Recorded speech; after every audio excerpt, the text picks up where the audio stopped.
few things in German. It's a bit hard for me to read because it's over my eyes.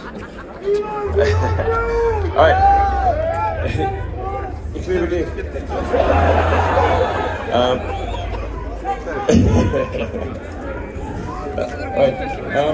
Schön, dass...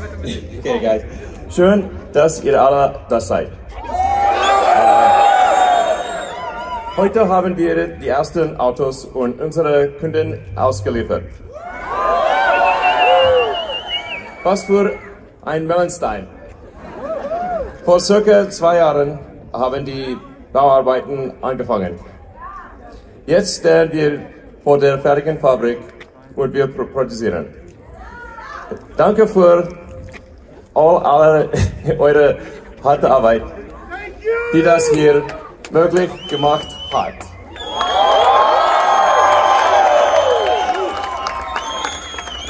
So, yes, exactly. So, thank you for all your hard work, which has led to this great day. It was amazing to see how excited the customers were to receive the cars. I mean, it was just super good vibes. I think it bodes very well for the future of Giga Berlin Brandenburg.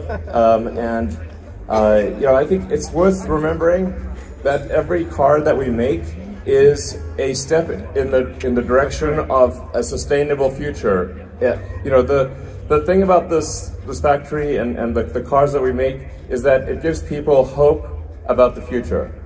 You know, and it's like, it's very important to have reasons to be excited about the future, because often people are depressed or sad about the future because they think it won't be good. But what we're doing here is with every car we make, with every battery we make, we're making the future better.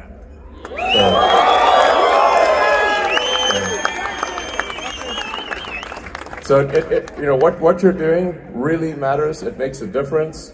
I'm sort of working on the master plan part 3, and it's a huge, yeah, it's gonna be good. But a huge part of that is scaling to high volume. So in order for us to really affect the world in a positive way, because we get a lot of press, we get a lot of attention, but if you say how many vehicles have we made as a percentage of total vehicles in the world, because there's 2 billion vehicles in the world, well, so far we've actually are well below 1%. We're not even 0.5%. So it's essential for us to really affect the future in a positive way. We have to make a lot of cars. That's the only way. So, and this was that's why we call it a Gigafactory. You know, it's very big. We're starting off with the Model Y, but we're going to do a number of exciting additional vehicles here. And so I think this overall is just going to be a center of excellence for sustainable energy in general, and it's really going to help the world. So, I look forward to doing it with you.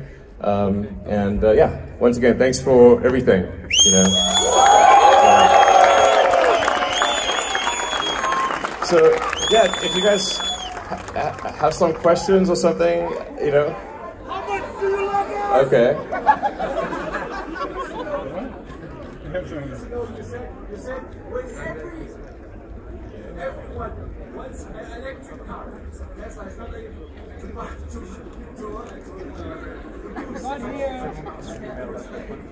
Oh wow, okay. I was younger then.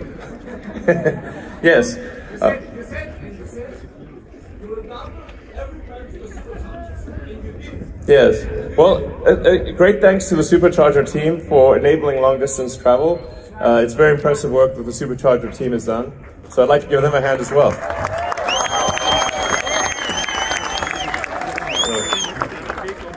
Yeah, you know, it's in addition to the work that we do here, we also inspire and encourage the rest of the industry to go towards electrification. And I think it's fair to say that without Tesla, without the work that the Tesla team has done, that the rest of the industry would not be moving so quickly towards electrification. So, and that's also why we open sourced our patents. You know, we made our patents freely available to the other car makers because it was the right thing to do. No other company has done that, as far as I know. And it's just, you know, we really, at Tesla, really try to do the right thing, you know? And, you know, we want to be a company that you can believe in your heart and soul. And in order to do that, we must be the company that does the right thing. So, all of you guys too. So, I don't know, if anybody's got some questions, you can sell it out or something. Oh yeah, okay. So, when is Tesla going to South America and maybe some other markets? We definitely want to go to the world. The challenge we have right now, it's a high-class problem, but the orders we have are well in excess of our production. So sometimes people will say, why aren't you in all these other markets? And why don't you make all these other different versions of the product, like different cars? Like, where's the Tesla semi-truck and the Cybertruck and the, you know, Roadster and other things? But the challenge we have, it's a good challenge, is that our orders far exceed our production. So, which is, you know, a high-class problem. But we need to have our production get to the point where it exceeds our current orders, and then it makes sense to expand to additional markets and to have additional products. Because if we add complexity, but we don't add volume and we don't add production volume, then we've not actually done anything more. Because the good is a function of how many vehicles we're able to make. So as we are able to ramp up production and satisfy demand in our existing markets, then we will expand to other markets, and we will also add additional products. So, and I think, you know, last year there were a lot of supply chain challenges with chips. Everyone knows about the chip shortage. And then this year there's still some chip shortages. And then next year will be, I think, probably a challenge with total battery production.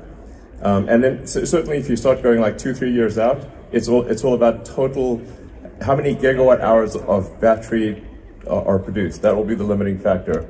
And then going even further down into the supply chain, what is the rate at which battery materials are being mined and refined? And obviously we want to do that in an ethical and environmentally sensitive way. So that in the long grand scheme of things is how many terawatt hours of battery can be produced per year. Our rough calculation is that it's about 300 terawatt hours is needed to transition the world to a sustainable energy economy. There's a lot of batteries, basically. So we want to try to do as much of that as possible. And I think we're actually doing a pretty good job. Like, we're, you know, growing by, I don't know, 70–80% a year on average, and maybe even faster than that in the future. So, yeah, so that's, I think, the answer to why not more markets and why not more products. I'm gonna get cooked by the sun, by the way. I'm not very sunproof. Yeah, sure. So in terms of what am I most proud of? Well, I think I'm most proud of the amazing work done by the Tesla team to scale to scale at the rate that we're scaling, and make compelling products that people love. I mean, you know, you think about it, how many products can you buy that you really love? It's so few, you know? And it'd be great if people made more products that you love. And Tesla is a rare company that actually makes products you love and makes people's, you know, that they brings them joy every day. That's great. And if you look at our rate of growth, Tesla is the fastest growing company in history that makes a large manufactured product. So the next fastest, I think, was the Ford Model T, like that was 100 years ago. And we're actually growing faster than the Ford Model T, which is crazy. So, yeah. So Model T.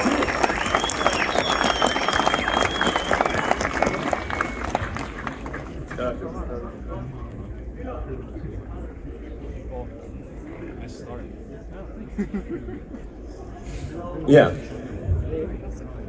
Will it be green? Yeah, we have, with respect to colors, which colors will be available from this factory?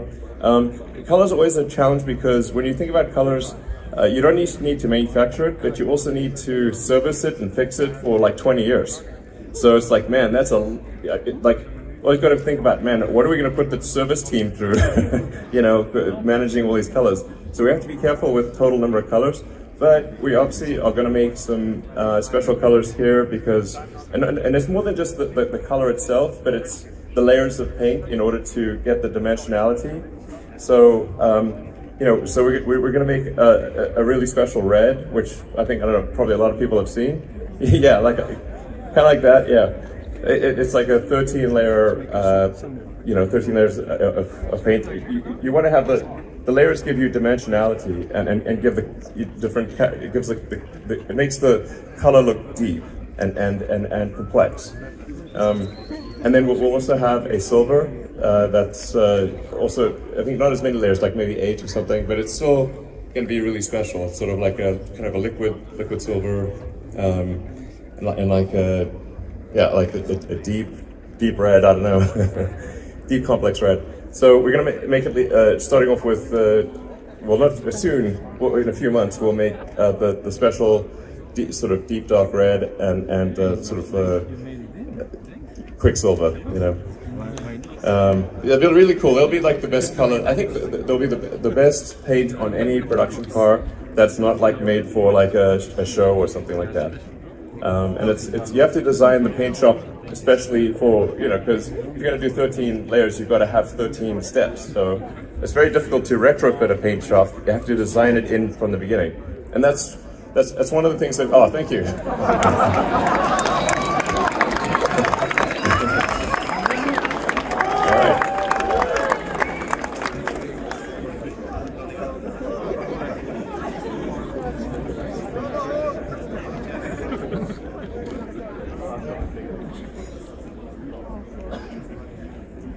Well, I don't think we're going to be using graphene, but we will use graphite. So there's plenty of that, you know. Graphite's just carbon, basically, so in a special form of carbon. But yeah, I think the battery materials, for long range, it'll be a nickel-based cathode. The cathode is really the important part.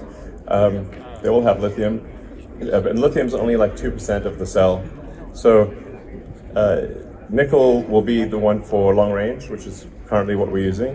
And then for standard range, it would be iron phosphate. And I think there's an interesting potential for manganese.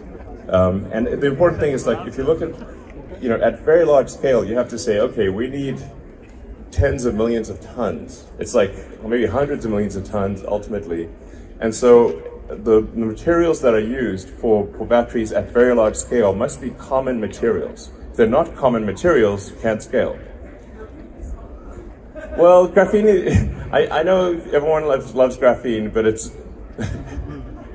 maybe we'll use it at some point, but graphene is a difficult thing to make, but even graphene is made of carbon. So, anyway, the fundamentals of scaling batteries are just say, like, how many millions of tons can be produced and produced in an ethical and environmentally good way. I'm confident that we can scale to global volumes using iron phosphate and manganese cathode, and then a nickel cathode for long range. So, it's FSD Beta Europe. Yes, so FSD Beta Europe, I think we're getting to the point where the FSD Beta is very good in the US, and we're later this week expanding to Canada, and then I think we'll be ready to show it to regulators in the EU, I don't know, maybe in 2 or 3 months. But then we've got to do quite a lot of work for all the special case situations in Europe. And the roads, as you know, if you've driven around Europe, the roads vary quite a lot by country. I mean, maybe the EU, but the road rules are, and the way the lines are painted, and it's different. And then you've got to recognize all the different languages. It's quite difficult. to do full self-driving in Europe. It's much more complex than, say, the US or Canada. Yeah, no, there's a lot of little tricky things. The rules are not the same, you know, but I think probably we can start doing beta maybe later this year, I think, in Europe. Yeah, depending on regulatory approval. Yeah, it's like things are a little different in the US. Like in the US, things are legal by default, and in Europe they're illegal by default. So, you know, so we have to get approval beforehand. Whereas in the US, you can kind of do it on your own cognizance, more or less. So, sorry. Well, I guess the next target is really, you know, to really scale production this year, and you know, try to make as many cars as we can. We want to complete development of the Cybertruck and be ready for production next year. Hopefully have enough battery pack capability to start the Tesla semi truck, the heavy truck. Hopefully make complete engineering of the Roadster, the new Roadster, and then there's some future projects that are also pretty important. There's also stationary storage, new versions of the Tesla solar roof, you know, Powerwall 3. There's a lot of things. So we have a very exciting product pipeline. Yeah. Okay, maybe one or two more questions. Love you too. Well, it makes me happy to see you guys happy, I have to say.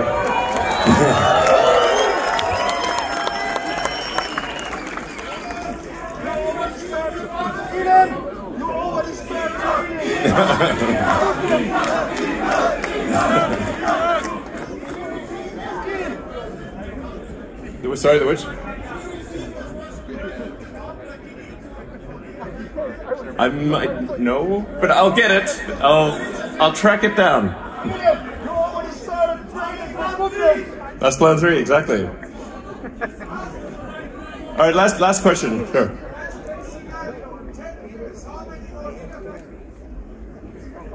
Well, best case scenario. I suppose 10. You know, I think it's aggressive, but not impossible that we could do 20 million cars in 10 years. So, and that would be a good number because there's 2 billion cars and trucks in the world that are in active use. So 20 million would be then 1% of global the global fleet per year. Yeah. All right. Thanks again, guys. All of you.